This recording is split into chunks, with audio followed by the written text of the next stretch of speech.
Orlan, Alexia, Alexandre et les autres ne rateraient cette répétition pour rien au monde.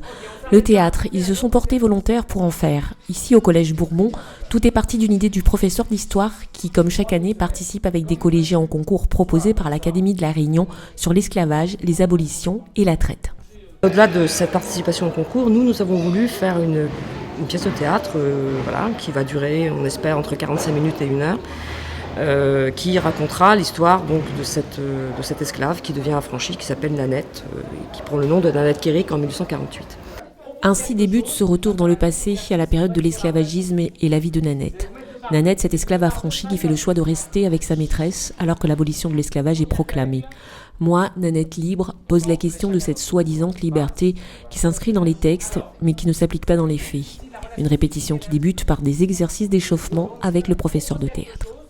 On fait simplement ça. Je la touche quelque part, elle me touche quelque part.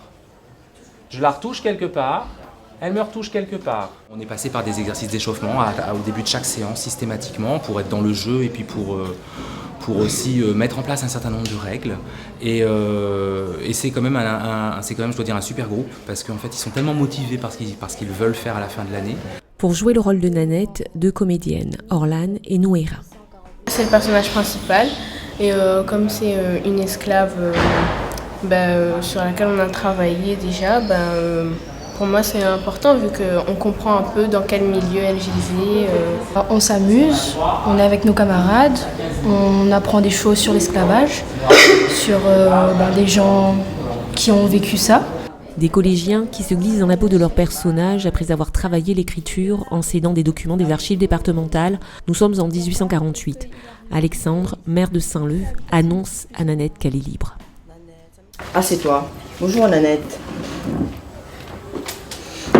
Bonjour monsieur, on connaît pourquoi elle est là? Oui, ne t'inquiète pas.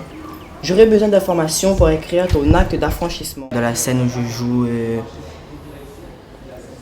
on libère une esclave, Nanette Kéric, et on la déclare libre. Je joue le même rôle que Alexandre en fait, sauf que je suis dans une différente scène. Et là on parle de l'abolition de l'esclavage qui va venir dans le futur mais qui n'est pas encore arrivé. Dans cette pièce, qui sera jouée en juin, outre le rôle central de Nanette, l'histoire de sa propriétaire. Je trouve que c'est très enrichissant et c'est bien de savoir ce qui s'est passé avant. Et j'aime bien faire du théâtre aussi. Nanette, l'histoire d'une esclave qui, même sans les chaînes, ne retrouvera jamais sa liberté. Elle mourra en 1861, à 80 ans, sur la propriété de la fille de sa maîtresse. Nanette, qui était la sœur d'Élie, leader de la révolte de Saint-Leu en 1911. Élie et ses 2 frères qui avaient été condamnés à mort et décapités parce qu'ils revendiquaient justement cette même liberté. Oui, je te l'étais mon bal frère. Je te l'ai payé pour ce que je te l'ai fait.